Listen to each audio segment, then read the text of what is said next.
Hello and welcome to PromotionHeart. Hey! A very special promotion special.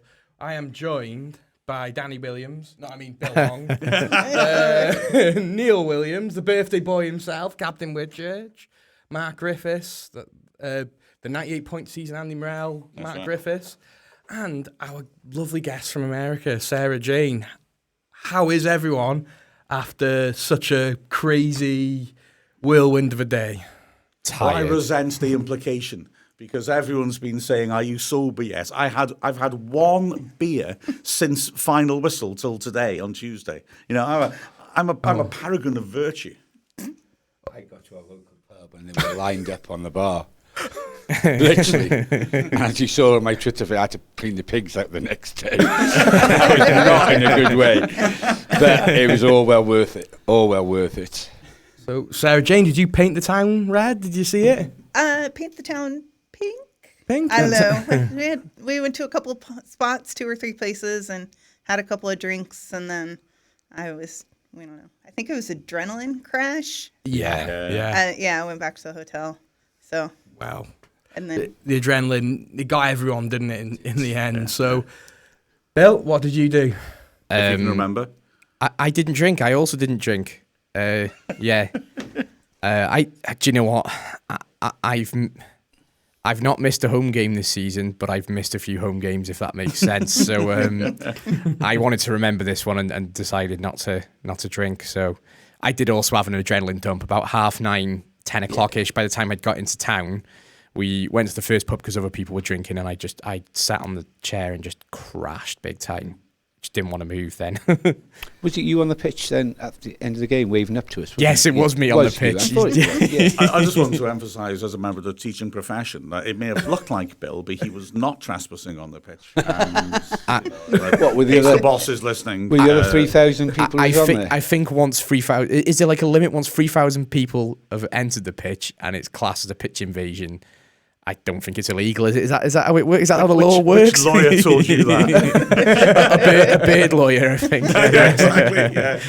I didn't drink, but I did sit in the back of a boot at 3 a.m. being driven through town. Obviously, yeah. Back of a boot. Ollie Palmer was in. Yeah. There's a video of Ollie Palmer. I wasn't kidnapped. It's not them. Come bought Rene Higuita. The trunk was open. All I did do, the closest thing I've ever done to that sort of thing, and the closest thing I'll ever do to being an Argentinian football fan, I did, because I left the ground at midnight, and I drove slowly through the centre of town, one with windows down, and plays "We Are the Champions" in top volume on the stereo. And I have never felt more alive. It was beautiful. Well, I certainly drunk a lot, to be fair. I was quite hungover. Went into the middle of town, High Street, and it was just crazy scenes. People climbing all over people, flares everywhere, people chucking their beers in the air. It was incredible. The thing is, it was hard to get a pint. So, yeah, it was that packed. Town was not equipped. What you're describing there, all the flares going off and people celebrating, and the widespread celebratory boozing, it reminds me, it's like that tonight in Whitchurch because it's Neil's birthday, isn't it? No, that's only in my village in Ash it happens. It doesn't happen in Whitchurch at all. Whitchurch's favourite son, his birthday. I'm not the son. I was born in Wrexham. Yeah, but you're Captain Whitchurch. Well, I am Captain Whitchurch. Born in Wrexham, made in Whitchurch. Yeah. Like many of our adopted international supporters, you are an adopted Whitchurcher, aren't you? So you're like Paul Mullin is Welsh, like you are from Whitchurch. I live in England, see, so it could be classed as an English supporter. No, well, we don't need to go down that road, do we? It's. It should be pointed out that Neil has turned up with a Captain Whitchurch shield today. Where's the captain?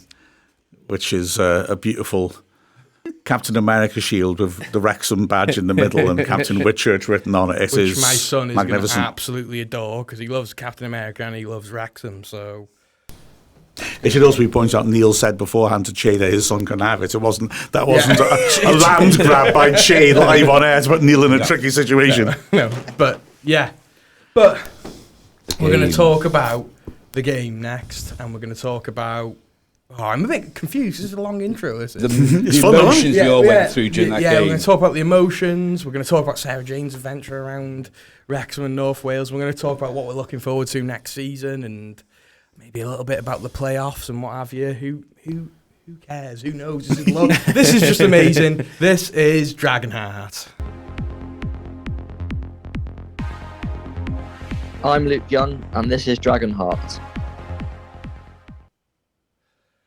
Well, big games don't get much bigger than this, especially in this town. You know, and we've been saying that a lot recently. In the last 2 seasons, it's just been huge game after huge game. But this season in particular, it's just been because it's been so close, isn't it, for so long? It's been so close for so long. Promotion, Bill. How big of an occasion was this pre-game for you? I think, on reflection, the more I've thought about it, the closest thing to it really has been the Boston game. Yeah. Just in terms of we've had big games, you know, like the Newport in the playoffs when we lost. That was as big in terms of scale and importance, but the closest feeling thing was the Boston game, and it's funny, like. Hopefully you never have to experience relegation as a Wrexham fan, Sarah Jane. You know, hopefully that's never going to be a problem. But the promotion and relegation, especially promotion from this division, are really, really similar.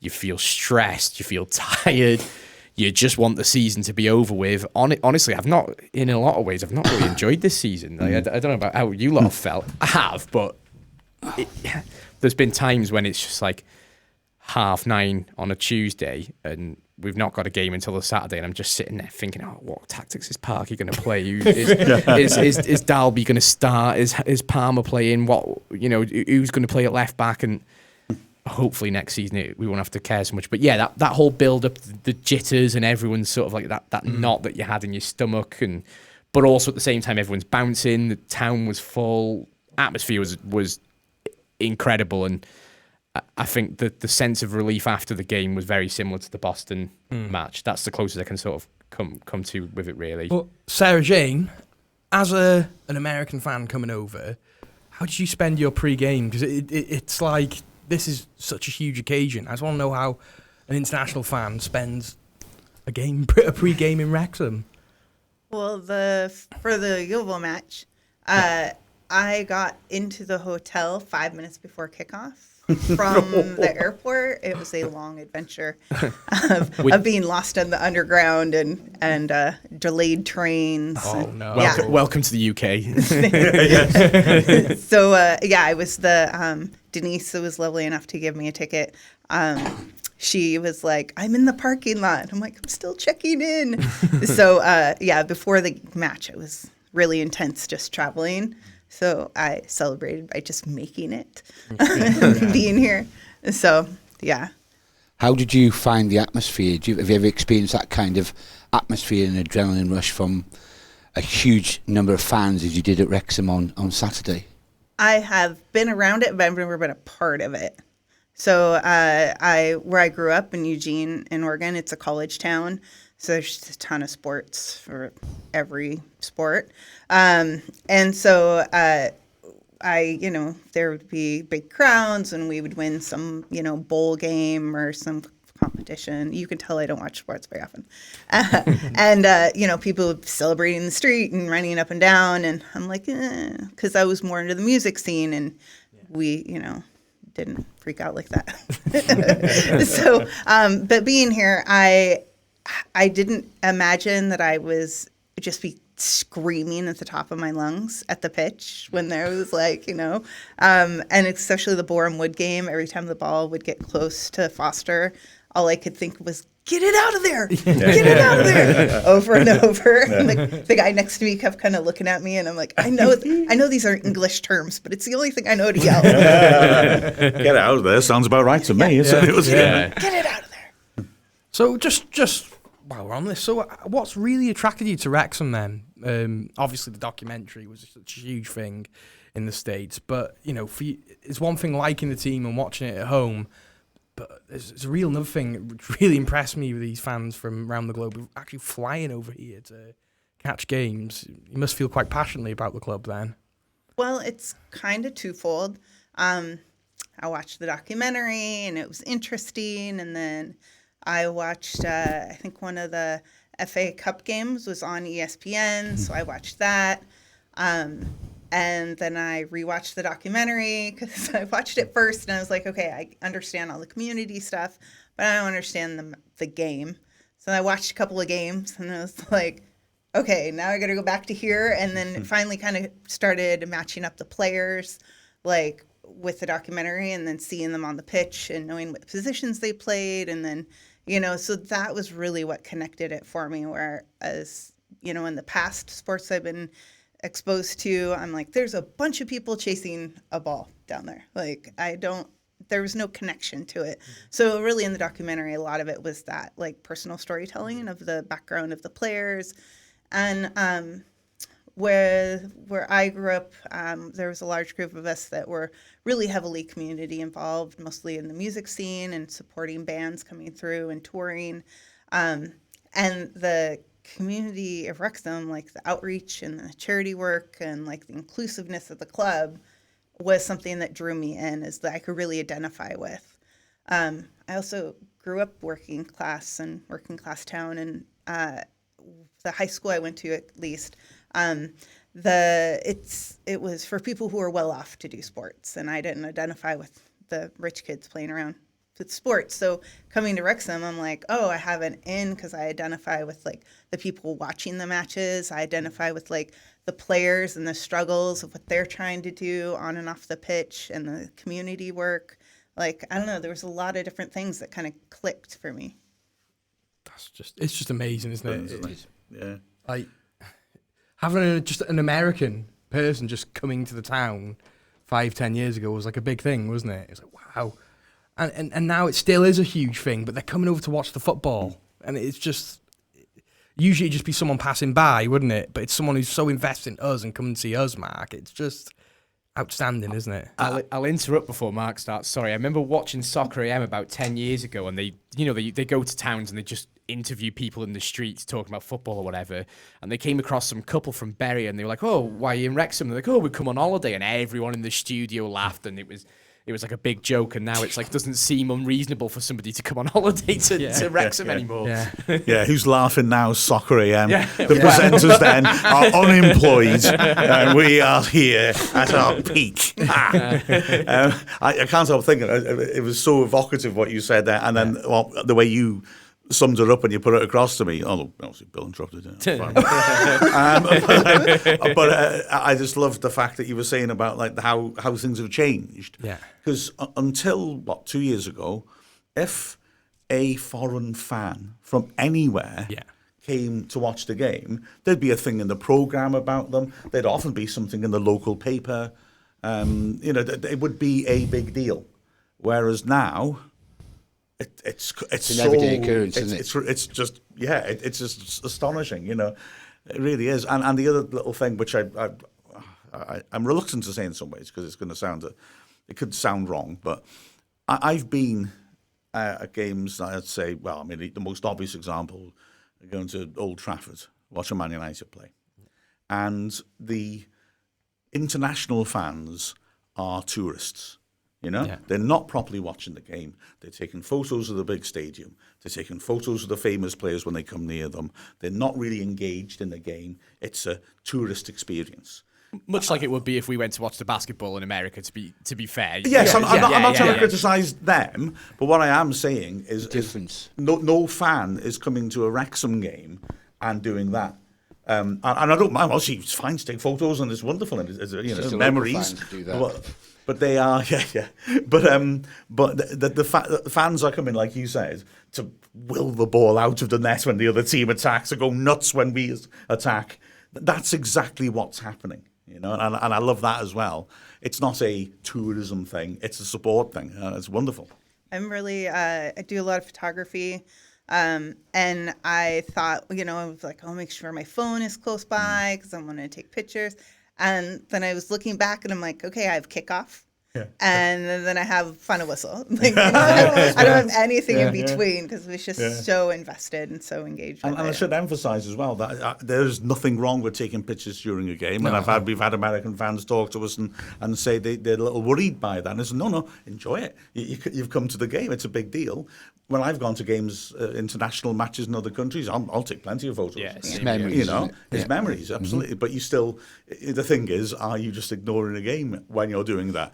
Not here. The fans who come here are not ignoring that game. They're there for the game, and the pictures are just memories of it. I was sucked in.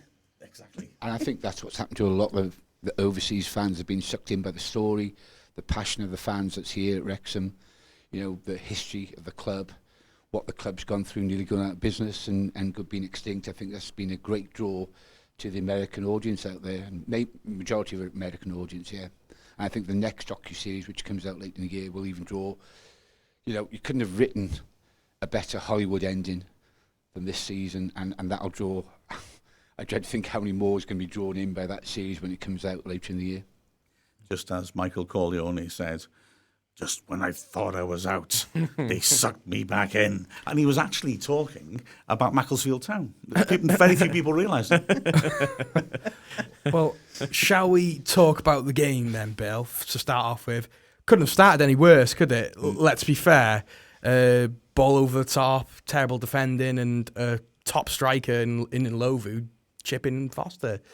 It was quite surreal, wasn't it, that moment, I think? Yeah, it really was. It's funny how this game mirrored a lot of the other big games this season in that there was the opposition went ahead. It happened with Sheffield United as well, and Notts County went ahead. I know it was a lot later on in the half, but we scored 3 goals in all 3 of those games as well, didn't we? There's a lot of symmetry to our season somehow, and when that goal went in, usually I wouldn't be worried, but there's just that nagging feeling in such a big, important game. You think, it felt like before the game that the crowd thought we'd already won it in a way. Not, I was part of that, so I'm not criticising anybody, but there was a moment when the noise was really loud before the start of the game, and I thought, we're getting a bit ahead of I'd not been nervous all week. I'd been really, really calm all week, and then when that started happening, I'm like, this is a little bit like we think we've won already, but it was a goal that we've not seen many defensive errors like that this season. A bit of confusion between the centre backs, and Foster's caught out, and there's not really a lot you could do about it. Mark, was there? Oh no, Foster's got no chance, has he really? Tozer's let and Lovu get past him, which is unlike him. Didn't Connell slip over as well? Well, no, I think the way I look at it was that Tozer's, very unusually for him, ball watching a bit, and so Lovu's run off him, and he shouldn't have allowed that. I think he thinks he can pass him on to O'Connell, but O'Connell's not as close as he thinks. And then I don't think he slipped. I think what happened was that O'Connell thought he could reach that on full stretch and make an interception, and he was wrong. Yeah. And so it looks bad because he's lunged in like that and missed the ball. But with the benefit of hindsight, if he's stayed on his feet, he wouldn't have beaten a level to it. He wouldn't have cleared the ball, but he would have forced him wide, and it would be a difficult shot to take on. But it all happens in an instant, and decisions made at split seconds, and they both made the wrong decision, didn't they? To be fair, and Lovu's one of the top strikers in the league as well. He played really well, I thought, that day, very physical, caused our defenders lots of problems. But I was gutted at the time, but looking back, Neil, the atmosphere really carried the players through, and I think we truly were the 12th man that day. I kept hearing before the game, that Bournemouth have the tightest defence in the league. They conceded the least goals in our league, and I thought, they've scored. Is this not going to be our day? Then, and the crowd did go deathly silent when they scored, but then the crowd really got behind the team again.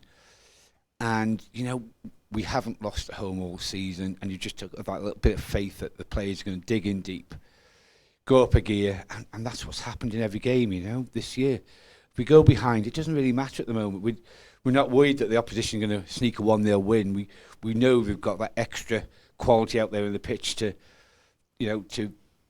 score at least one goal, but more often than not, it's multiple goals that we score, and 3 quality goals. It was only 40 minutes when Barnett made a run down the wing, and he's been a sensational signing I know he come from Solihull, but I'd never heard of the guy before, and he is such a good player. He's a player that takes on the defence and he sweet ball into the box. And to be fair, Bournemouth didn't. It was awful. Didn't pick up Lee at all, and Lee had a free header to make it 1-1, which shortest start. man on the pitch to go and get a header at the back stick. You've got to ask questions of your defence there, haven't you? Definitely so. I mean, for Definitely me, so. yeah, Neil, you're right. They got the best defence in the division. On the day, They were scared of could us. not believe that was the best defence in the division. They were amateurish, I thought. I think, to be fair, because we were really asking questions of them. Yeah. But, I mean, that goal, it really... I mean, for me, okay, far be it for me to call somebody out in public, but Sousa, their right wing-back, had the biggest nightmare of all time. And both wing-backs struggled, and our wing-backs completely dominated them. Yeah. But if you look at that goal again, Agbonto Homer is the right-sided centre-back, and he sees Lee coming, but he's picked up inside, and so he turns around and he says to Sousa, he's coming, and Sousa completely ignores him, and Lee just runs in and scores. And it's just like, what the heck are you doing? The guy's screaming at you. Just look at him, and Sousa's marking nobody. He's just standing there going, oh, it's a big crowd, isn't it? I think goals like that don't happen if that wasn't Boreham Wood, where the atmosphere is not as maybe so fiery and like they looked very unorganised compared to what they usually look like and what they look like when we played in previous season, because it's such a huge occasion and the atmosphere was electric. Sarah Jane, how did you find the electric atmosphere in the ground? How did you find it? I mean, it was really intense. Yeah. And not knowing, there's kind of a general, I don't know, in the Twitter world, people, these, people come over and they like pretend they know the chants. And then I was like, but I want to know them. I want to be a part. And then should I be embarrassed? I'm asking, like, what are the lyrics to this chant? Or, like, what are the words to this? And, but it was just like so exciting to be a part of it. And, I don't know, maybe it sounds cheesy, but to hear my voice like blend into the rest of the crowd and not stick out weird, and I was like, I'm a part of it. It really felt great. Did you feel that explosion of excitement when Wrexham equalised on their first goal? Oh yeah.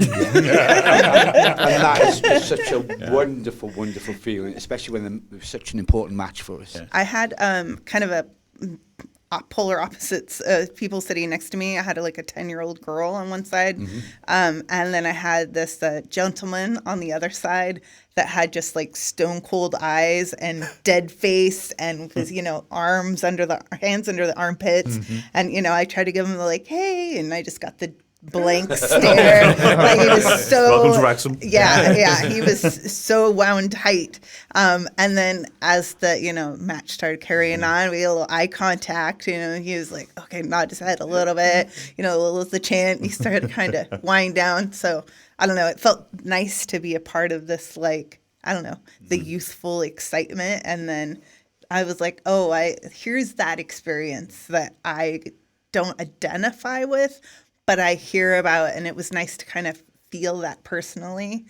I don't know. But you'll find that a lot with fans. They'll be so anxious that they can't get involved with it. They're so worried about what's going on the pitch. Yeah. And you get supporters like that.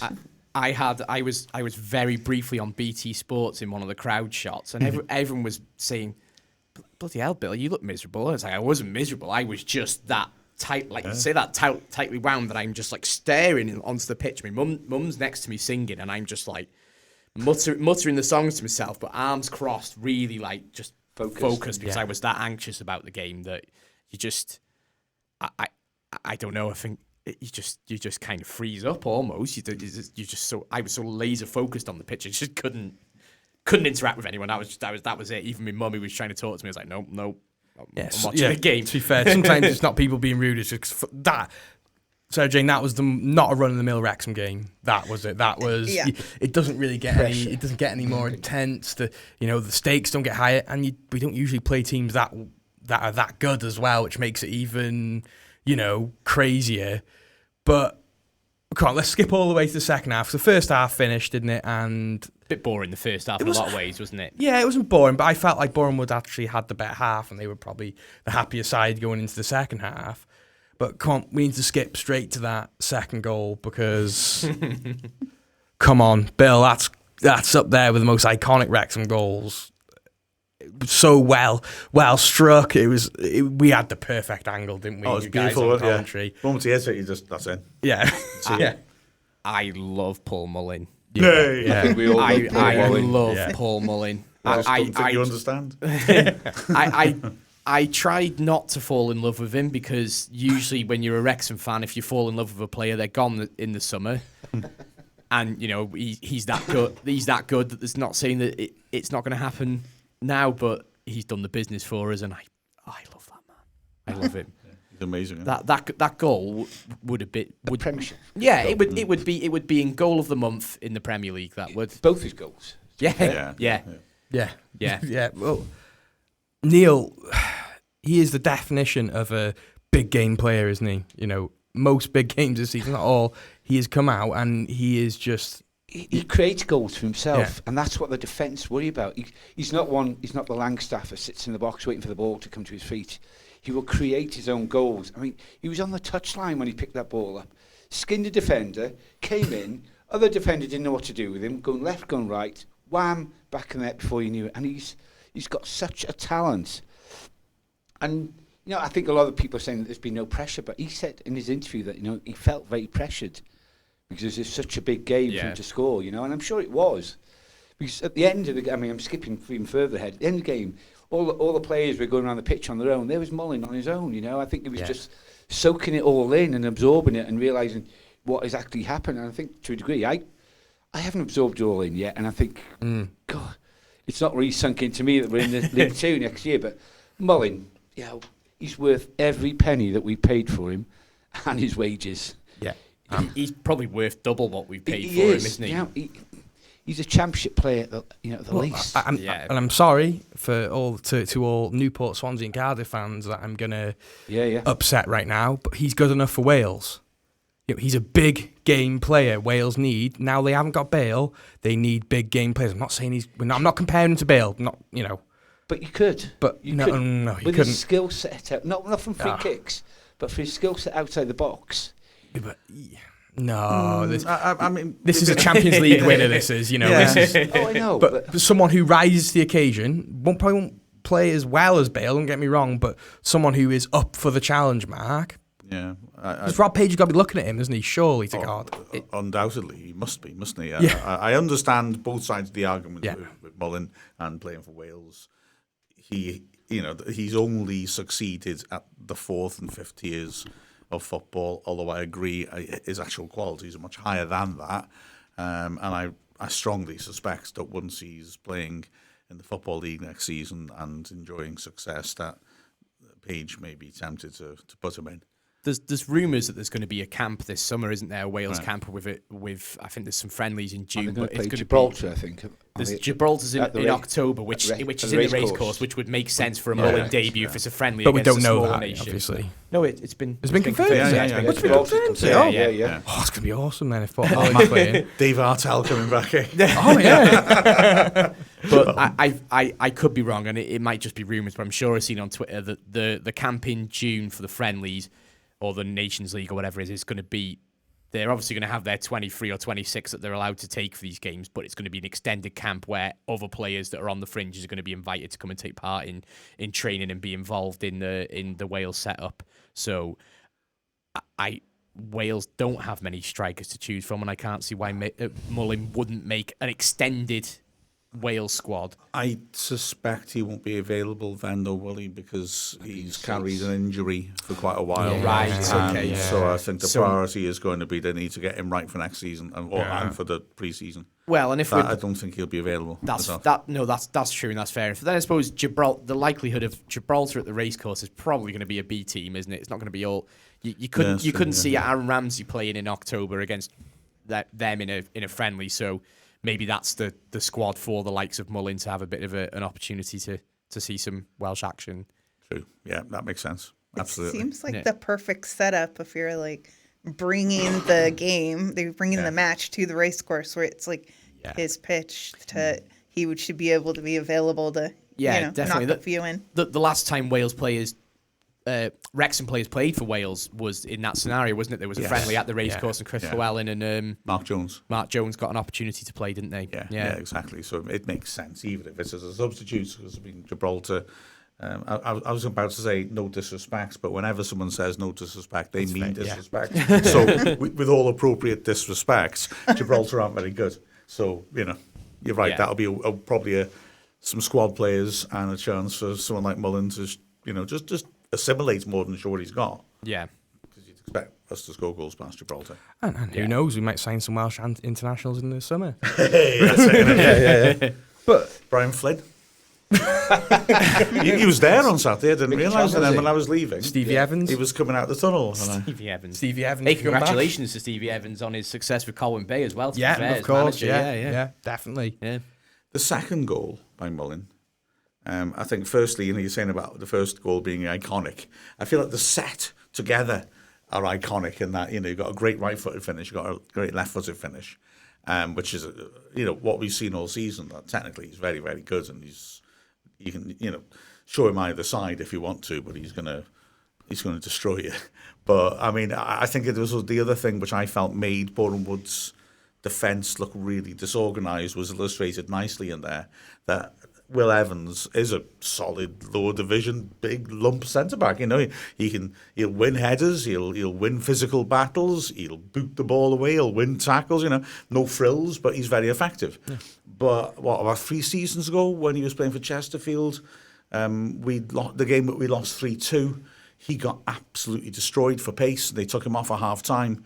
And that's always stuck in my head. That, and subsequently he's played pretty well against us, but he played so deep that it was like the 70s. It was like a sweeper. I've never seen it's a long time since I've seen one centre back drop off like that. It's because he was scared of Mullin. He knew if he stepped up, Mullin's gone. Mullin would be straight past him. And I just thought that led to the disorganisation you were talking about, Jay, because modern day 3-man defence, they'll be pretty tight, pretty compact. You won't have much depth in them. But he was playing sweeper because he was frightened. And then Bush was frightened, and that mistake, let's be honest, that goal comes about initially because Bush, the left-sided centre-back, attempts to attack a ball that he can't reach. And that's not O'Connell misjudging us. That's a sheer desperation because he knows that if he can't intercept that, then the ball's going to come to Mullin, and even though he's up against a big monster, Mullin's strong enough in those situations, he'll consistently just back in, spin, and he's gone. And I just think one of the things Mullin maybe doesn't get as much credit for, understandably, because he does the sensational thing so well, we all look at that, is that he's a proper target man. He's only little, really, for a player in that sort of role. Mm-hmm. But big centre-backs struggle to deal with him in the air because even if he can't win it, he'll be backing into them. They can't get off the ground. He'll be doing that thing where he'll run across them and jump and sort of nick it off them, or at least give them a big issue. And he absolutely had Evans where he wants to be. And that's why Bush made the stupid mistake of attacking it and missing it, because he's looking at Will Evans and he's thinking, well, he's not going to stop Mullin. I'm going to have to try and do something. It was just a glorious example of he was too good for their defenders. And so in the end, they start making stupid decisions because they're trying to do something out of the ordinary to stop the inevitable. And they failed. Yeah, it was a nice comment that the Boreham Wood manager made about that they'd been mullined by it. And then... Ryan Reynolds then said, I wouldn't mind being mullined. Did you not hear that? Neil lowering the tone again. That's exactly what Ryan Reynolds said live on BT Sports. I want to say to that. I don't know what mulling means, but that's what he said. It should be all. It epitomises, the skill that Mullin's got, that they were so appreciative of what he'd done, I mean, for their manager to come out and say, he was a great player, and Ryan Reynolds agreeing with him, basically. It shows the profile he's got that Mullin has become an innuendo, doesn't it? Mullined is a new word for us, guys. Yeah. They've been mullined. So, well, I mean, Mullin is the love of my life, I think. So, sorry, Joe, sat at home listening to Dragonheart. If she is, probably isn't. Definitely isn't. Definitely isn't. And after that point, I don't think we were troubled throughout the game, were we? No. I mean, that was it then. Third goal went in. I can't remember. Was it 70-odd minute? 72nd. Yeah. And we were comfortable. We saw the game out. And I think another part of that disintegration of their defence was, I mean, fair play to Dolby. He dominated them in the air. And they are three big centre-backs who normally would be the dominant force at the air. And he just doesn't stop. And he's working them all the time, grinding them down. When got him and Mullin up front. Yes. As you say, I mean, Mullin with the way he backs into plays, and it's become like his own little movements, isn't it? You're back in and he'll just spin off them. Because he'll put them off balance, the ball will go over his head, and he'll just spin off them, and he does that so many times. That could be what Mullin means. Let's hope so. As we were before the watershed. I just say, not stylistically, but in terms of the sort of the benefits of their combination, they remind me of Steve Watkin and Gary Bennett. And you've got one person who scores a lot more than the other, but the hard work of the other facilitates the goal scoring, if you will. Dorby's doing his best, even if he doesn't get on the score sheet. Although, to be fair, he did put the ball in the net, and it was disallowed for an offside decision, which was definitely wrong. But nonetheless, he does such hard work. He's chasing all the time. He's quick. He's got real all-round ability. And he gets back to defend as well. He's developed magnificently this season. The scary thing about Dalby is how young he is as well. Yeah. He could be a really top player for us. And I think that's what we have done so successful as a club. We have bought, as well as superstars like Ben Foster, etc. We've brought a good mix of people who have a lot of experience and people for the future, haven't we, Bill? Yeah. You look at Dalby and Bryce Hosanna, who maybe hasn't quite had the game time this season he wanted, but that signing was made with that in mind, wasn't it?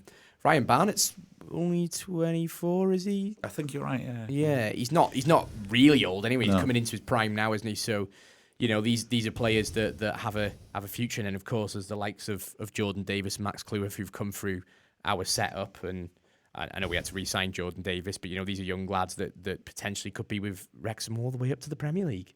Yay!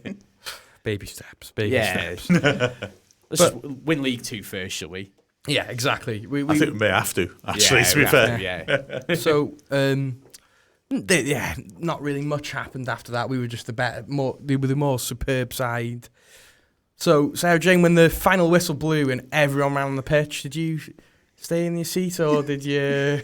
I could just feel around me like the people were kind of letting out the tension slowly, and at the same time, I don't know, you just feel that the joy kind of bubbling up and the tension relaxing. And then I thought, this is when I gotta get my camera out. And I maybe about 3-4 seconds before the final whistle, caught the final whistle, and then everybody just invading the pitch. And I wanted to go down, but at the same time, I don't know, I just really enjoyed seeing the scenes on the pitch. Yeah, and just seeing that the flood of relief, seeing people in the stand just kind of melting into their seats, and the little girl and her mom that were sitting next to me had a banner, had a flag, and they ran down to the pitch, and they were really excited. So I don't know, it's I see and hear people talk about the anguish, and I came in on the uplift, so everything seems really positive to me, which I know is not necessarily good for me to feel confident about, but it was nice just to kind of take it in from above and see. And also I felt like there's that because there's that dedication of fans that have been through so much and everybody running out, I felt like it would have been a barrier what I would have kind of pushed into tourist territory, just because there was so much catharsis and relief for people being down there, and so much pride and passion. And it wasn't that I didn't feel that, but I was just so happy to be a part of it. I didn't necessarily feel the need to I don't know, run down, and it almost felt like I would be trying to prove a point or something. It was nice to watch everybody else. I think the fact that you're saying that I really appreciate that. Yeah. You know, that you're really thinking about the local fans, and I think that's, as Mark said, talking about people watching Man United, Americans coming over, just going for the day out. The fact that the American fans and the other international fans who come in to watch Wrexham, they genuinely care about the community and the club. You know, with the online buckets we've done and things like that. It's really appreciative, and it was the same with Ran and Anna as well when they come over. How much they really appreciated the locals, because it goes a long way, doesn't it, Neil? Oh, it certainly does. I mean, I've met a few Americans here and Canadians over here, and they love the place. They love Wrexham. They love the people, you know. And I think the majority, I would say, the people of Wrexham have basically put their arms around these people who've come into the club and welcomed them with with open arms. Because however you become a football fan, whether it be through parentage or you just, like Sarah Jane, has got drawn in by a documentary and the story of Wrexham, we're all in that same camp at the end of the day. We're all Wrexham fans. And for me, the foreign fans we've got, they're just as important as the fans that have been here, 50 years. We're all fans at the end of the day. It doesn't matter how you start to become a football fan of any club. I'm just so glad we've got so many fans all over the world now following Wrexham, and Wrexham have got to where they have wanted to be for 15 years now, back to the Football League. We've got that to look forward to next year. And the interaction with the overseas fans has been fantastic as well while being commentated on the games, and it's enlightened us on what Wrexham has meant to them and how they've feel so involved and loved by us, the Wrexham people. And I think it's been a great story, and I think maybe the documentary should be touching on that as well, of how we've brought the story to the international fans through our commentary through Wrexham Football Club. Neil's getting ahead of himself there. I was going to say that was just such a beautiful speech, and I didn't want to say anything at the end, and then it turned out to be self-serving. How shocking was that, Neil? It was a beautiful speech. Beautiful. It was just like, we're so great because It wasn't so great. It was heartbreaking, that was. It was amazing. I'm going home.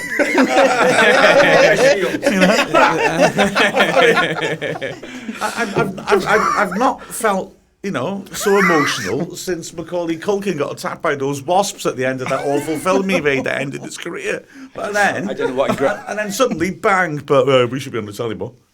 No, I didn't say that. We should be on the telly more. Welcome. You're watching a live Mark Griffiths v Neil Williams. It's not me and Chay. Yeah. It's not me and Oh Chay. no, it's been you two more recently, isn't it? Yeah. I think Mark's just trying to get my back up. So He knows me too well.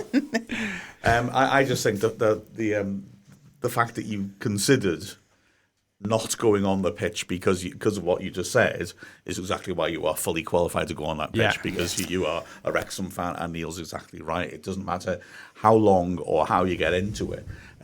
Very, very, very, very few people would begrudge our new fans anything. It's only because social media naturally can exaggerate one or two voices that on both anybody even gets sides conscious of any notion like that, but there is no jealousy or concern or anything like that. I mean, let's be hard-headed about this.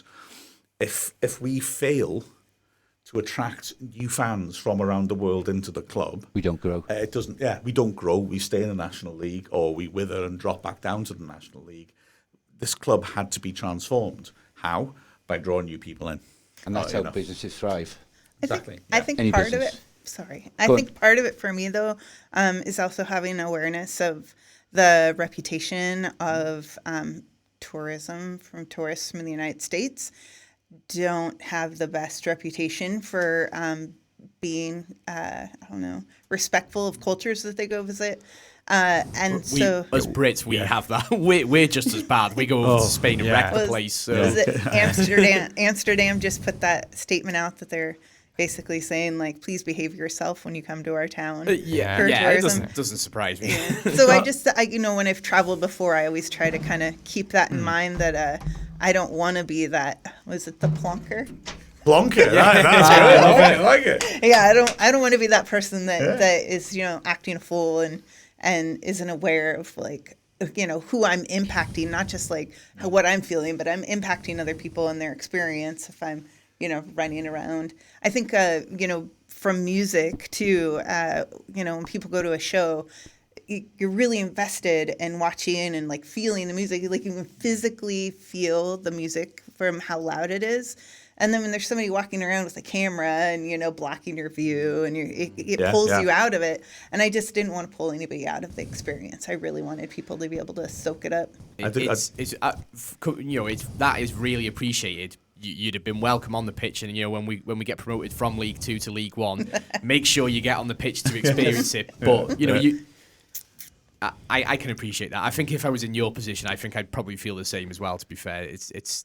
Well, it's only my second match that I've gone to as well. So, I want to be conscious of like, I understand, there's like the understanding in the Gilville game. There's like, one of the stewards is like, yeah, I'm not stopping anybody on, forum. Like, people want to go out. I just, but.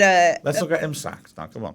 I didn't say who it was. I didn't say it was what Barry. Section, you could tell from what you said. Not what section he's in. But yeah, I just, I still want to be mindful of like, appropriate behavior at the match and stuff, and I really appreciate that, honestly. I gotta say, it goes a long way. Well, I don't want to make a fool of myself. But next time, get on the pitch. Okay. Yeah, all right. I should imagine like 50% of those people on the pitch may have been new fans that's come on board in the last couple of years anyway. From the town. From the town. Yeah.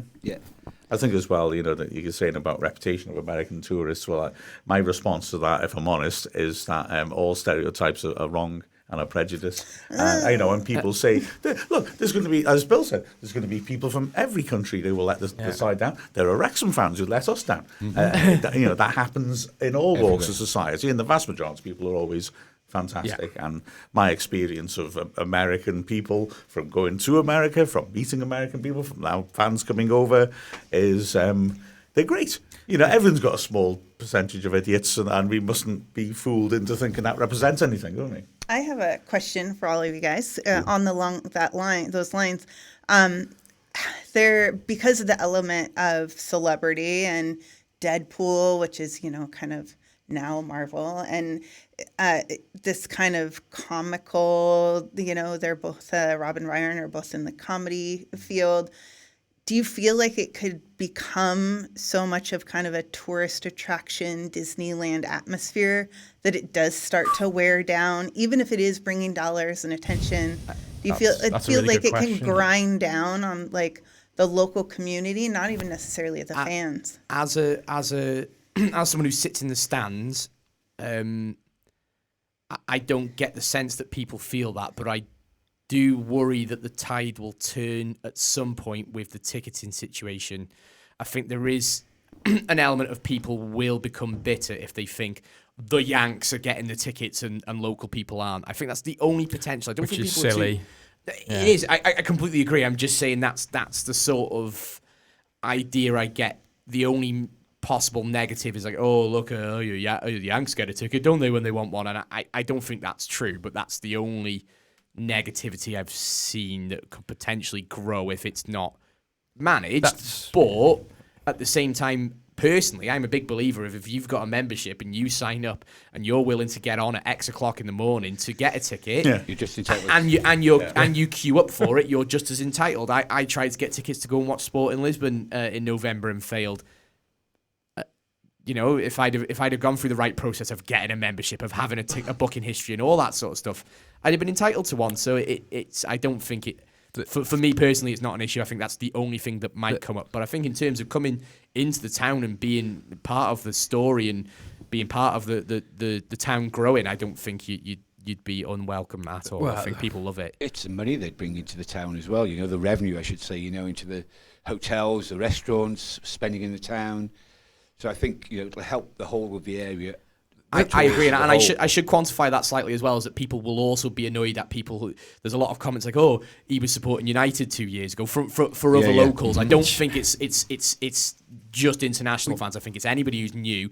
There may be a little bit of bitterness towards them getting tickets. We just need to get out of that mentality. Don't we do completely. Yeah, I'm building the cop will go some way. Yeah, towards that's that it. as well. That's the key, is building the cop. And when the cop's built, we probably will fill out another 5,000. It should ease the situation slightly. But I can't see. I don't think I can't see us filling out an extra 5,000 every single week. I think tickets. We will. I don't know. It's hard. That is hard. I think tickets will be a lot more readily available for people. It's easy to say that now when we've got a 22 and 23 wins at home, but when we go up to League Two, it might not be that often. And even if we have a really good season in League Two, it's not going to be that good in League One, is it? We're not going to be winning 22 and 23 games in League One, you wouldn't think. So it'd be interesting when losses start coming in about who locally and internationally, whether that kind of slows down a bit. I don't know. Yeah. So my little tour with Humphrey Kerr, I went to the club shop and I saw him across the parking lot and said, "Humphrey, it's your fault I'm here." And then he waved at me and I walked over, and then he gave us a little tour. But he did say that they're trying to establish on the Wrexham ticketing website the re-ticketing kind of situation where you can basically say I'm not going to go to this game, and he said they haven't worked out the financials exactly, but you would get your money back or some kind of credit on your season ticket, and it would go back in the pool, and somebody else could buy it. That would go a long way to easing things. I think we've got to be patient. We've just come from having 2,000-3,000 fans a week to now being a global business. You've got to give these things time, and we've got some great people running the club who know what they're doing. We just need to give them time, to get it sorted. We've come from National League to now building a cop, Welsh internationals possibly playing here in the future, to people flying in from all around the globe to watch us. We need to give things time. Rome wasn't built in a day. Not even just to watch, it's just to be in Wrexham. A lot of them, majority of them who come in don't have tickets for the games. Yeah. But they just want to be in Wrexham, see the football ground, and just get a tour of North Wales. When I bought my ticket, I didn't have any. And that's great for the economy of North Wales, Yeah, definitely. I think as well that, the upset about not being able to get tickets is totally understandable. But I think while I'm not diminishing that there will be individual cases and individual matches, which are unfortunate, the bottom line is that we released and sold 6,000 tickets, and we've never averaged 6,000 season tickets. Since probably the 80s or 70s, I'd imagine. So I mean, the die-hard fans had the opportunity to buy their tickets to get in there. It is a really tough one, isn't it?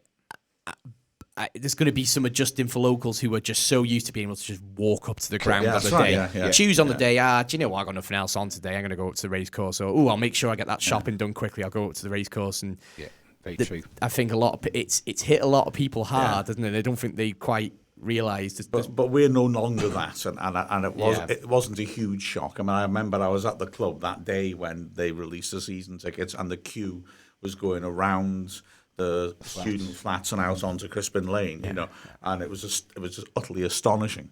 But everybody knew I need to get a season ticket now because this is all going to be different. So, like I say, I have sympathy often for individual cases, and that's unfortunate.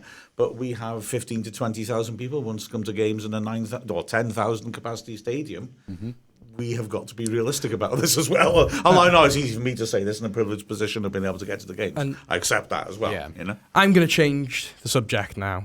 I'm going to be quite rude. I'm going to change the subject. We haven't talked about the trophy presentation, and we haven't talked about the glee and what actually, we were very, very fortunate to get on the pitch, weren't we, for... What trophy? Was there a game? For the trophy celebration, so they dispersed the pitch. Did you go on the pitch, Mark? I did go on the pitch, but I was allowed to. Yeah, we were allowed to because we had bibs. All right, okay. But they dispersed the crowd, and I got to say, the scenes, it just looked incredible, wasn't it? And looking at you and the hot take, we just literally had you. Yeah. That was hilarious looking back. Hilarious. It's supposed to be heartfelt. Very look at that. heartfelt. I was They can in be tears. See, I found it quite funny. I was faking it. I was faking it. I've got to be honest. But yeah, we we got on the pitch and we got to see the trophy lift up and close and to see the players get the medals up and close. I know I'm bragging, you two guys didn't see it, but it was that. I've got to speak about that because that was pretty cool, wasn't it? Seeing Rob and Ryan celebrate on the pitch and though we weren't a part of it, it was nice to be It's as close up as you possibly could, wasn't it? Very It was privileged yet again, weren't we? Yeah, guys? it was emotional, wasn't it, Mark? It was an emotional. It was brilliant. It was really, really lovely. At one point, I remember that we were supposed to be stopping photographers and going where they shouldn't be, and there was a bloke standing right in front of us. But Colin handled him, and then I saw another one in the distance, and I thought, I'll put a shift in, and I went across and said, "Excuse me, sir, could you go behind the barrier?" And I felt I'd done my job as a steward then. Oh, it was just marvellous, wasn't it? Oh, I've got to say, quick appreciation seconds for Colin Henry's because 100%. while everyone else was celebrating, he was running around like a madman, making sure chaos didn't happen. Big shout out to Colin Henry's. He's one of the Shoving players forward to go get their medals. One of the very, many people that are unsung in this club, and he works so hard on match days. Without him, we wouldn't have had this great commentary. Thing that we've got on, team that we've got on. He's noticed that it really works. He knows that it really works, and we've built a community. And all the organisation, all the organising he has to do. Colin Henry. Shout out and it's to got him. to be said as well. I mean, for weeks it's been utterly insane in terms of the media side of things, and that guy has been putting in the hours like you wouldn't believe. He's been working so hard. The signing of Ben Foster sent things through the roof, and from then it's been non-stop insanity, and he's had to be responding to so many things. And covering the women's game as well. Absolutely right, yeah. I mean, but hats off to him. He's a he legend. needs a holiday, and he needs a good few Certainly beers to does. chill out with, honestly. Yeah. I think he got his beers on Saturday, to be fair. We are just about to hit the news in a second, so if quickly we are willing just to run on. We can all relax this weekend. We've got Torquay away. There's going to be no anxiety. We can just sit back and enjoy the commentary. And after this, we're going to talk about what we're looking forward to next season. If it moves on to the next one. Evenings on Callan FM.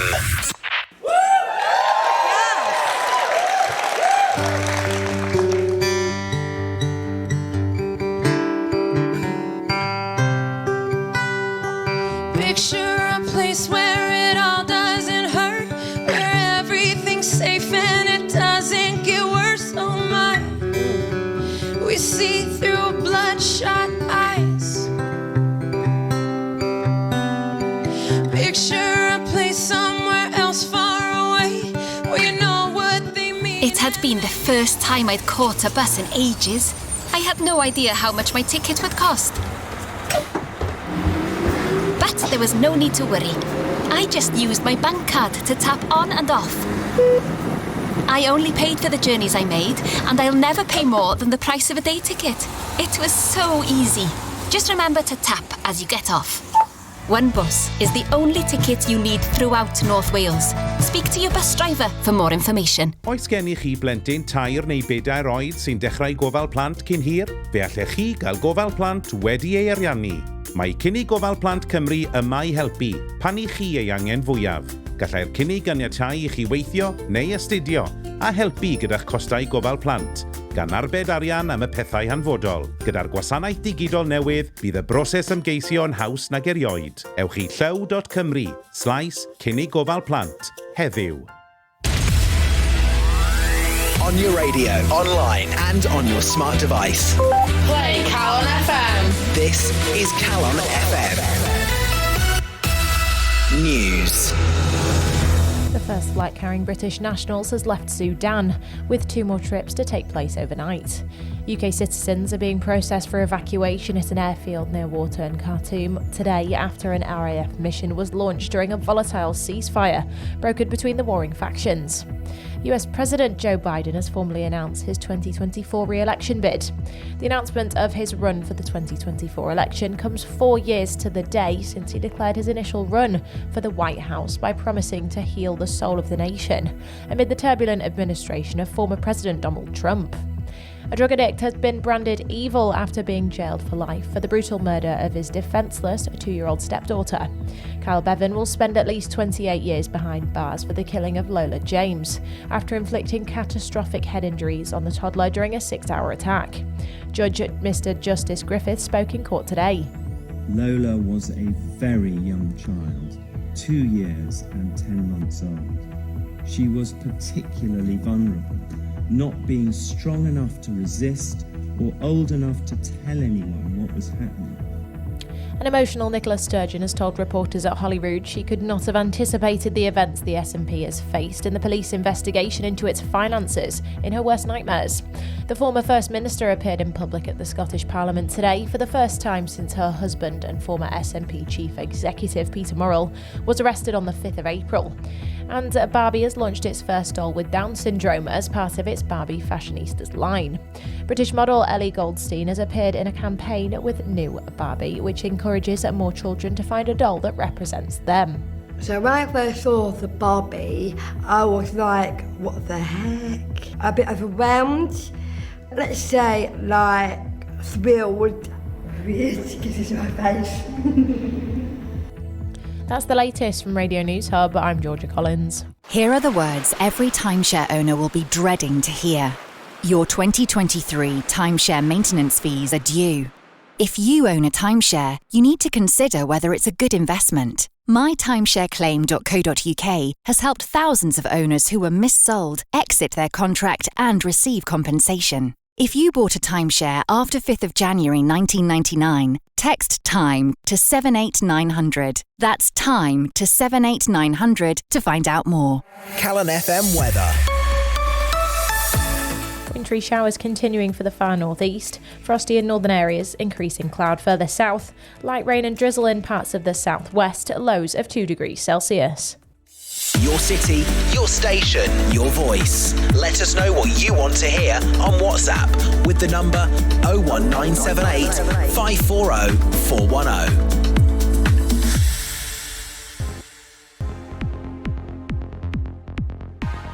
I'm Aaron Hayden, and this is Dragonheart. Yeah, and that was our glorious victory to the League Two, which has been a long time coming, hasn't it? It's been a stressful 15 years, but we've got a lot to look forward to next season and some very, very tasty games indeed. Just for the international audience, really, Mark, who aren't really used to the promotion relegation thing, what does that mean for the club? We'll get a lot more money, firstly, because we'll now have a bite of the EFL deals. 1.4 million, is that something? Or 1.2 million? Well, I'm not sure how much is, over different elements, Right, so we'll get more money coming into the club from a number of different ways, but the most obvious one is that there'll be a chunk of money from the EFL's TV deal and also a chunk of money from the Premier League's TV deal, because that is partly redistributed to the Football League as well. There'll be other benefits. We will now, for example, that Wrexham player platform will begin to make money for the club now because that's part of the Football League's platform.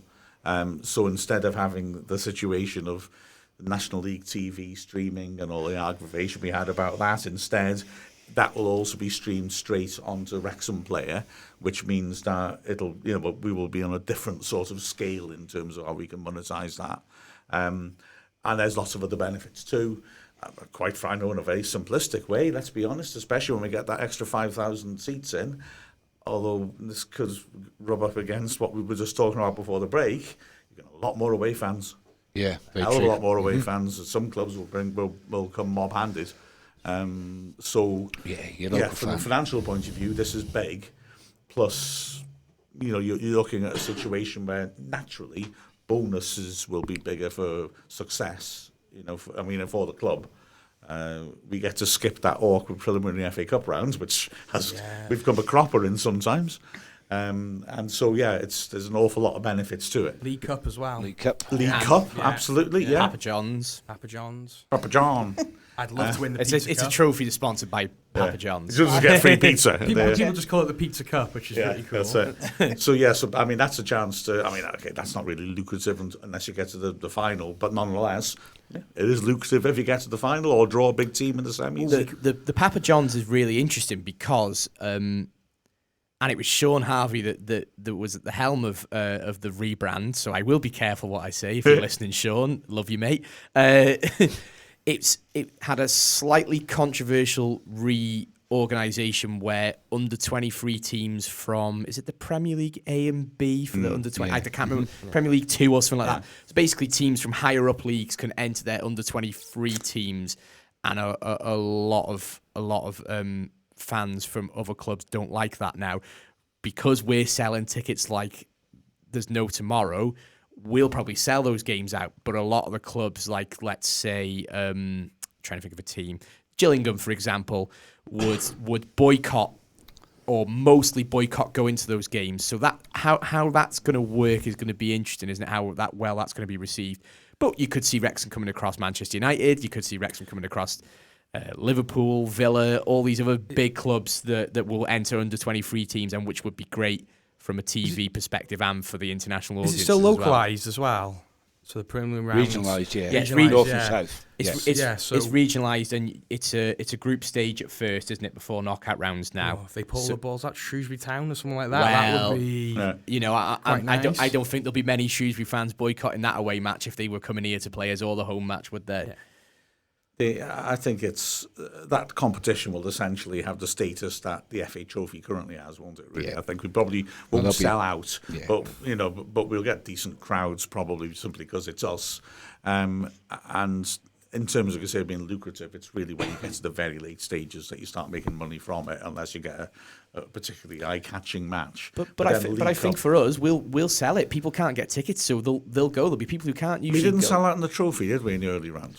But that's not playing the teams that we could be playing in. We could be playing League One side. But even so, I think we could be playing like Blackpool or something like that. We might not sell out, but we'll be getting 7,000 instead of 5,000, won't we? Like we would for the trophy. Feels to me like another one of my £50,000 bets is coming on here. I have a question. Would that kind of trophy be kind of like with the FA Trophy where you play, players that don't necessarily get time on the pitch as much and have them go through? Yeah, I'd think so, yeah. What essentially tends to happen, you're quite right, is that those sort of games, I think that managers often look at them as an extra sort of strain, and so they may look to rotate players around a bit and then maybe it depends on the manager, take it more seriously when you've got through a few rounds. And as Bill said, there's actually a group stage at the start, which is ideal for a manager who doesn't want to risk players to think, well, okay, I can pick a half-strength team in this one and they'd probably win,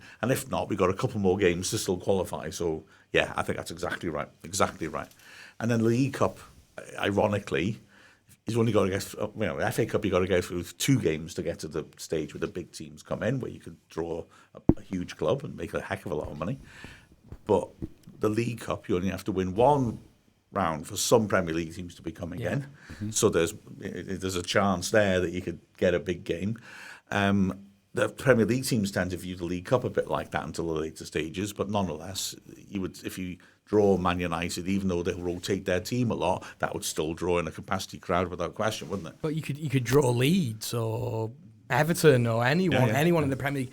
Probably the Championship, you're probably getting a full capacity crowd. Yeah, in that competition. Even some in League One, if you're playing Portsmouth and people like that, there's some really big sides. It's one of those weird things, isn't it, where we wouldn't sell out there because their fans would be not that interested, but we would sell out if it was here. And then, of course, the other sort of thing that we can't quantify at the moment, but is bound to happen, is when you are featured live on TV, you will get a fee for that. We will not be on as often as we were this season for the simple reason that BT Sports cover quite a lot of games in National League, and they were looking at us in Notts County a lot naturally. But having said that, I bet we're the League 2 team that gets shown the most often live on Sky, and we're getting fees for that as well. I gotta say, watch that space of that. I think we've got to see, because I think we're going to get a lot of coverage next year because you look at it's been worldwide. Why wouldn't Sky want to grab a bit of that and try and get as much televised? To be fair though, Chay, that is exactly what I just said. Yeah. So I don't know why you're you said disagreeing with me. you said we'd be the most featured. We won't be featured as much as Championship clubs, but I reckon we'll be featured on it quite a lot. Yeah, but they don't show that many barely League 2 games, do they?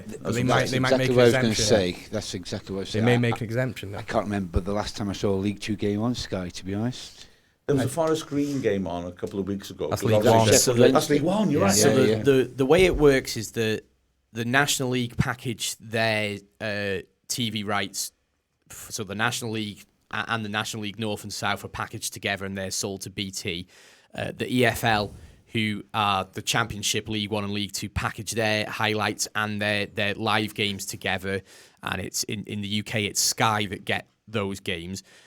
And ITV. And ITV. Do they get live highlights. games? They get the highlights, right? Okay. And do Quest still get the highlights as well? They do. As well, yeah. Yeah. Whatever that is. Yeah, it's just a random channel, and it usually shows like Jeremy Clarkson doing something, doesn't it? On the Quest, is it? How depressing. Yeah, well, yeah, very. Jeremy Clarkson 10 years ago doing something. So when they have a free window to play those games, Sky usually just put the Championship on. It's just going to be. Whoever's in the Championship. It was Luton Middlesbrough last night. Yeah, Luton Middlesbrough, for example. What tends to happen is the League 1 and League 2 teams get a game on TV when there's an international match window because the Championship and the Premier League are postponed while international games are on because there's enough players from those teams that go to play for the international games. So League 1 teams might get a look in during that period, but tend to, League 1 and League 2 only tend to get games if it's a big derby or there's something riding on those matches. And no one's mentioned the most exciting thing about next season. The most exciting thing about next season is local derbies. Oh, there's a few. Yeah, there is a few coming out. There's a few. If you can, try and get down for either Crewe or Tranmere next season, Newport, because they're the another Welsh side. So it's always a weird dynamic when we play Newport, isn't it? Because it was never that interesting, really. It was a bit of a game. There's a bit of spice to it, should we say? But they knocked us out of in the playoff final in 2013, so I think it's gained a little bit more because of unfinished business. Was it 4 years ago knocked us out the FA Cup as well when we dominated them at Wrexham, but couldn't get a goal? Yeah. Did they travel in numbers? No, not massive. It wasn't too. It wasn't. There was 7,000, I think, there at Wembley when we played them at Wembley, and that was it. No, that's true. Yeah, and they'd finished 17 points below us in the league, which is so infuriating. I do find though. I don't like this attendance talk. I don't like attendance talk because if you look at the lower leagues attendances 5 years ago, 6 years ago, for all sides, everyone was attending lower league games less back then. Newport are now bringing more people than they were back then. Lower league football is now getting so much more eyes on it, not just because of us, because people post-pandemic want to go watch their local team and are not bothered about watching. They want to be a part of something live now rather than sitting at home watching TV. So I don't like talking about past and post attendances because I can guarantee you this season Newport are going to fill that away end out and it's going to be quite spicy. It's a £100,000 bet we got on now. You don't think Newport won't fill that away end? No. £100,000 handshake. On whatever we shook on before. Tranmere definitely will. Oh yeah, Tranmere will. Yeah. You don't think Newport will bring 1,000 up to players now that we've come up? I think they bring about 12 people, and at least 2 of them will have fallen asleep on a bus by mistake. Like 2,000 people. Oh, they're bringing more and more this season. Yeah, no, I do see. It depends, I suppose, if something's riding on it for either teams, what time of year. If that is the kind of game that's moved for Sky to stream, less people are going to come up from Newport, aren't they? Because they'll just stay. I'll guarantee you, Newport will sell out that away end. The only area in which I agree with you is I'd imagine if I was a Newport fan, I'd want to go to away games more than home games because their home ground is called Rodney, which seems very embarrassing to me. Just for a ground to have a first name is odd. And I want for it to be Rodney. No offence to any Rodneys listening. I feel like coming up to League 2 is a bit like that scene on Father Ted when he wins the Golden Cleric and he starts making a list for his speech of all the people that are liars, cheats, and then numerous swear words. We're making a list of teams. They're liars, they're cheats, they're non-attenders, they're rubbish. We're going to smash them. We owe you a good hiding. We owe you a good hiding. Newport robbed us at Wembley and they haven't got any fans. fans, so we'll go after them. Hopefully, MK Dons will get relegated to the League Two, and that'll Nobody likes it. We'll fill this huge amount of Schadenfreude. We could renew our hostilities with Stockport from last season. We will hopefully also continue our rivalry with Notts County. We've got Crewe, we've got Tranmere. The angst is unstoppable. Could be Accrington Stanley. It could be Morecambe, Stanley, possibly. Yeah. Definitely Barrow. What is that table looking like? You guys carry on. I'll have a look now. This feeds right into my question about League Two, because for us not as well educated in the league, there's been a lot of talk of like, okay, well, what kind of research is being done on the teams in League Two that we'll be, in competition with? And you guys are throwing out these names. I'm like, okay, I recognize like one or two of, go research all these now. Well, I've got to say, for us as a commentary point of view, I like to usually chat to away fans before games, and some National League clubs, it's actually hard to even chat to one or find one. Where Tranmere, there's loads. Tranmere are a huge club, massive club. Crewe, they're big clubs. Gillingham, they're really historic clubs in their own rights, aren't they? And it's just going to be so much fun to play in these and beating them, hopefully. Yeah, and if you want to see a bit of evidence of what Chay is saying as well about the sort of the difference in size of clubs, I write the previews on the club website, and some of them. So, for example, Yeovil, who have traditionally always been a very big non-league club, and then have spent a good 20 years or so in the league before dropping back down again, including being in the Championship. To be fair, to us, Now they have got some decent coverage in the media, and they've got a really good fans blog and podcast. So there was a lot of material. So if you look at my preview for that, and I wrote loads about Yeovil because I could do so much research. Boreham Wood, I'm not trying to be critical of Boreham Wood, which is unusual. But in Boreham Wood, until, about this season when they seem to have picked up a little bit, generally would average less than 1,000 for their home games. There is zero media interest in Boreham Wood because they're right on the edge of London. There's a lot of football clubs in London. There's a lot of news in London. And it was literally impossible for me to find any current news on Boreham Wood. So if you look how much I write on Boreham Wood compared to what I write about Yeovil, it's about sort of 3 paragraphs because I just had to talk about what the table looks like and what I knew about them because there was nothing. So you won't get that in the football. Well, maybe you will with some of the promoted teams. I know Crawley are coming back down. But even the likes of Sutton United have a bit of a following, don't they? Fairness, but say next season we could be playing Bradford. Yes, and that's a good point. Bradford are we're a Premier League football club, and their following's huge, isn't it? They're a proper 18,000 at the home games. They're a big club. So that's the most exciting part for me. I got my big spreadsheet which shows all like last time we've done this or that, so I can throw useless stats out. And until this season, until the end of last season, the thing that stood out as being last crowd above 5 figures, Bradford 12,000. It's just like it's because that's just been sitting there because that's a big club with a big support, isn't it? Huge city as well, isn't it? Yeah. Just trying to find out, like, we talk about Boreham Wood having a great defense, and then looking forward to League Two, and it's like, okay, well, what is is this team playing with the high line? That's a new term I learned. People teams that have really good defenses, like. I mean, I know that can be fluid based on who's the manager and everything, but it's those kind of details of wanting to know, like, what are these League Two games where the matches are going to be like, because I don't really know the plays very well, but I'm really excited to learn them, and so trying to find okay, I see why this isn't working, and then with offsides constantly, and so it'll be nice to kind of get some of that information on the League Two teams and how they play and what their squads look like to know, from where we're coming from and how we play, how that would match up. I've been thinking over the summer I might do a series of introductions to each club. Although that would really, I would say, have to be more from a historic point of view. What is this club? Is this a big club? Is it not a big club? What's our history with them?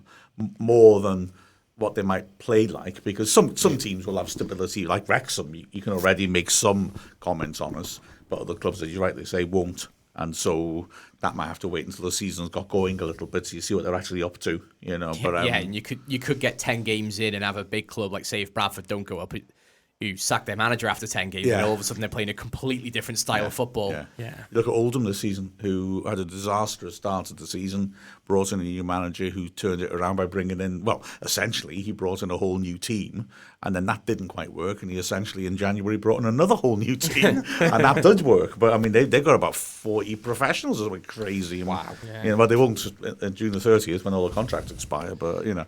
This is something I've heard. I don't know whether it's true or not, Mark, but you'll know this. Are we restricted to the amount of players we can have in our squad in League Two? No. Somebody said you were limited to 23, and I thought, well, surely that can't be right. There is like some sort of squad limit. You can have as many as you want, but there's like a 22-man squad limit, but that doesn't include keepers and it doesn't include youth players. Yeah. So in theory, you can have as many as you want, but after a certain point, it has to be people that have come through either your youth setup or are under a certain age or... Yeah, sorry, I should have said that. Yeah, what I meant was, like I said, that in practical terms, it's not going to trouble us because you have a limit, but you have so many exceptions, don't you, that you can deliberately look at, and you know you might switch out the third choice player for a youth player, you know, that sort of thing. Jordan Davis, Max Cleworth, Jake Bickerstaff, they won't be on the 22-man squad, and you can have 7 substitutions as long as one of them is a youth player or come through the youth system. Yeah. It's most likely going to be Max then. Yeah. So and there's definitely ways around it. I think, and I think by the time certain, you know, we don't need to speculate on individuals' futures, but by the time certain players have left and we've sold on whoever, I think our squad's going to be fine for a couple of editions. You know, and there's like the FFP thing as well, but the club will all have that all covered. They'll have that all planned. Yeah. It's not for us fans to speculate or even worry about that. We've got really good owners who would have planned for this months ago. But yeah, there's a hell of a lot to look forward to as well. Another thing to look forward to is the playoffs, the National League playoffs, that we are not going to be involved in. Quickly, just to finish off the show, who's everyone's picks for that? Picks as in who we want to win or who we think are going to win. Do both. Okay. Would you like to start us off? Would it be inappropriate to be a Knots fan only No. for the playoffs? No, I don't think not at all. Not at all. Because, I mean, they just have so much respect for him, and I think that, you know, looking at Wrexham and how competitive it's been with Knots for, you know, like, I have so much respect for them and how hard they've worked. And, you know, the 2 up, 2 down and all of the stuff, you know, it's unfortunate. So I really want him to win the playoffs. I really want him to win. I'll second that. I emotionally, I'm desperate for them to win it because I just think it'd be such an injustice if they didn't. I mean, you know, I look at it from our perspective, and it's like we broke the record for the most points ever in the top 6 tiers. Actually, I've done a bit of extra research, and yet we still hadn't won the league because they were on. So that was driving me mad. But look at it from their perspective. They've got the second highest total of points in history in the top 6 tiers, and unfortunately for them, they're in the same season as the sides who got the top of that. And yes, you're exactly right, Bill. Top. My 98 points, Andy Morrell top. The injustice we felt when we got 98 points and still didn't go up. Well, I don't want Notts County to feel that. They absolutely deserve it. And I do think my head says they'll go up as well. I know people, you know, naturally playoffs are one-offs. I know there are difficult teams, as I'm sure you'll say, in the playoffs. But the fact is that I really think they're a very efficient unit. I think they'll be, well, I think they'll do it myself. I agree with you. I'd like Notts to go up. But as we all well know, when we played Newport, we expected to go and win that.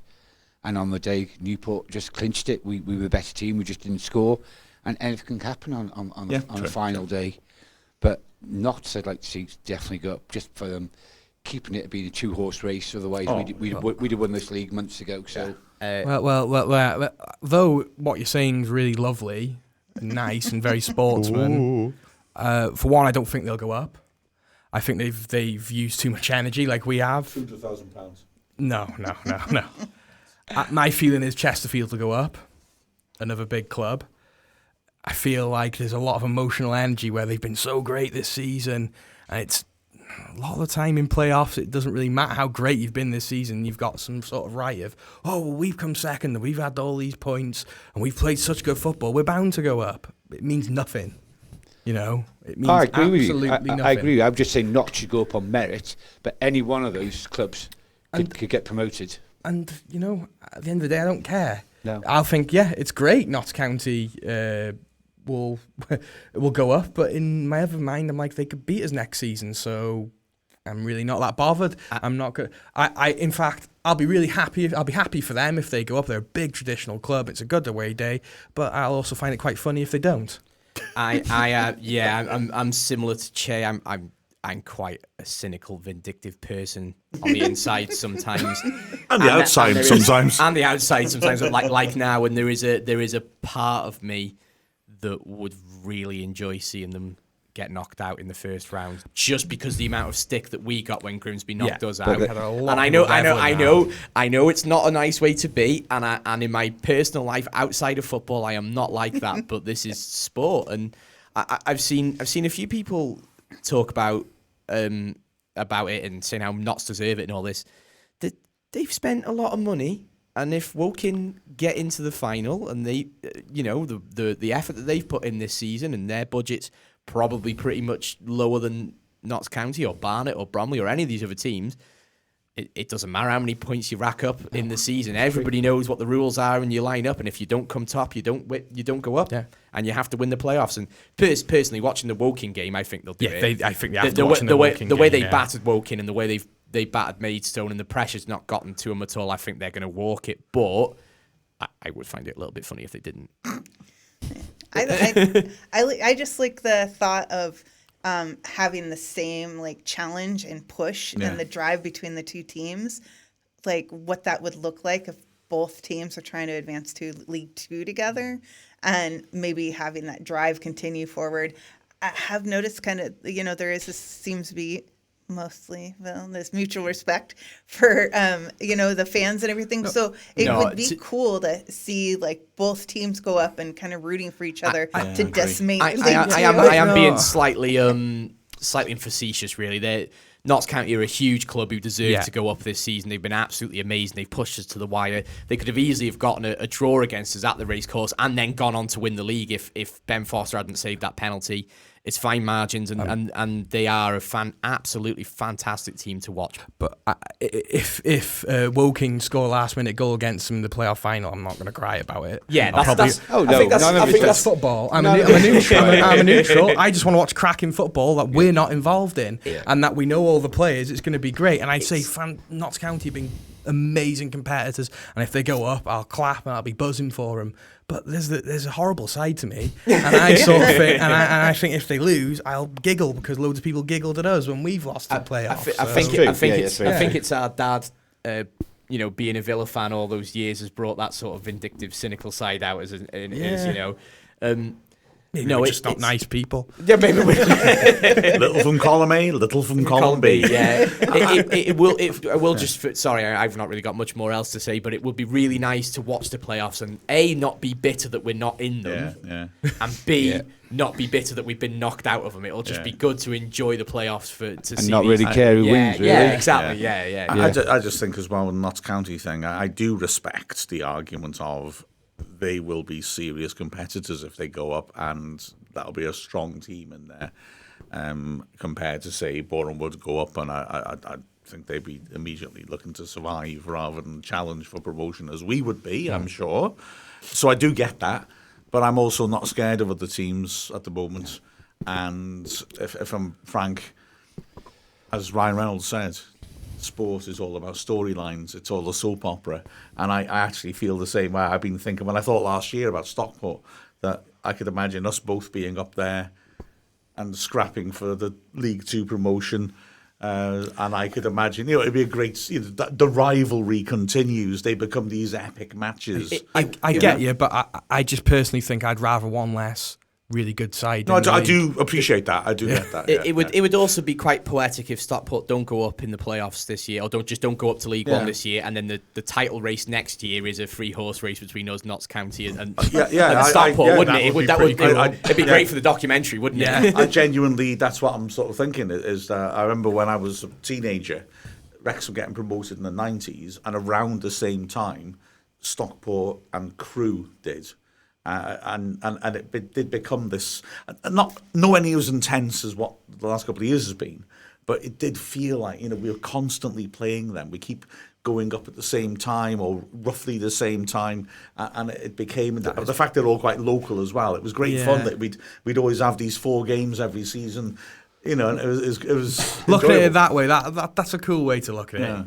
I was looking at it as a bit of a comedy sort of way of looking at it. I Notts County going up. But I do get your point. And in another situation, I would 100% agree with you of County will be good next year, so if they don't go up, that's good for us. But I just feel like we did come above them this year. We will improve for next year. We will bring in players that will improve this current squad. And so therefore, I respect them. I love games against them because it's become a big thing, but I don't fear them, which is how I used to feel about football teams. My thought though is like if Notts County go up, they have pushed us so much that wouldn't it also make me like push us in League Two to have that like they'll be playing with the teams. They'll be forward? playing under the teams in League Two pushing us next year. There's familiarity there that seems like the Tramiers and the Stockport, if they're still there. I agree with you, but my take on this is that I think that we will automatically be one of the strongest teams. Yeah, I think and so. that teams might push us. Mm-hmm. I don't know how many of. I don't know. I could be proven completely wrong. Yeah. I don't know how many current League Two teams will push us as much as County would. I don't see much to fear when I've looked at League Two games. But it's just, I think the lower sides in League Two aren't just going to roll over like the National League sides do. So we're going to need those 3 points, not having to play Notts County. Oh, we've just lost to Barrow at home. Oh, we've got to play Notts County away next week. Oh no, that's a tough game. They're going to want to get him back. £400,000. We're not losing. Go home to Barrow next season. Well, I'm not going to put. It's all speculation. But you know what I mean. Barrow or not, It's all right when you got £400,000 of Disney money, isn't it? Just to throw around in bets. Oh, totally correct. Yeah. Can we just cover the last? I get a bit of CNN money as well now. Obviously now I'm their favourite sports correspondent. And Sky. Sky News. I was on that. Yeah, course, absolutely. yeah. Thank you very much for And bringing you're that all. up. I really appreciate it. Yeah. So can we just cover the Torquay game before we actually go? Because we have got one game left this season. Yeah. Big trip away to Torquay, one of our furthest trips that the fans will make. Sold 1,200 tickets in 10 minutes, I think they sold. It could have been a make or break game, but it isn't, after last Saturday's result, but there's still thousands of fans going down, even without tickets, going for a weekend away. It's going to be some party down there, isn't it? And I'm just looking forward to watching a football game without having several panic attacks. Correct. What sort of team you'll pick? But, that's a bit of, I have no idea. I would like to see a bit of Jordan Davis, a bit of. But I've got a feeling Mullin's going to start, and he's going to aim to get the golden boot. I agree. Yeah, I do too. Isn't he like super close to? Langstaff. He's free behind Langstaff, and I'd imagine Langstaff won't play in the last Notts County game because they'll be resting him for the playoffs. But isn't he close to tying the club goal record. for the club record too? If he scores, I had Tommy Bamford is the guy from the 20s and 30s who totally dominates our goal scoring records. And for Is he one off or 3 off? 3 years. All my life, I've looked at his figures and thought, that's a different time. Nobody would ever challenge this. If Mullin, admittedly, it's a hell of an ask, but if he scores a hat trick in the last game, he will equal Tommy Bamford. It's a heck of a lot to ask of a player, but it's not beyond the realms of possibilities. He scored 3 already this season. They're fighting for their lives. They needed 7-goal swing. Yeah, they're almost certainly down. They're certainly relegated. So is there stuffing going to be kicked out of them, or are they going to be just put up a fight just to keep the contracts? I don't know. I suspect, and I'm not saying this because I'm a pessimist, but I think they'll put up a fight, even though they probably won't believe they could stay up. But simply because they've hit really good form and nearly saved themselves. The fans have rallied behind them, and I feel like they'd want to give them something But having said that, I think the players might be a bit hungover Yeah, and from our side as well, yeah. mightn't they? Parkinson's going to want to pick the freshest of players. Well, that's what, exactly. I mean, we That's may what well. it was the chances of having like a 6-5 match, like you never know. To be fair, I still fancy the Wrexham squad hungover over Torquay. And one last shout out for Aaron Hayden. They had a little boy today. Oh yeah, on my birthday as well. So yeah. So and happy birthday to our very own Captain Whitchurch. Exactly right. I mean, I did say at the start of the show, but obviously you weren't listening. I did as well. Never hurts to say it twice.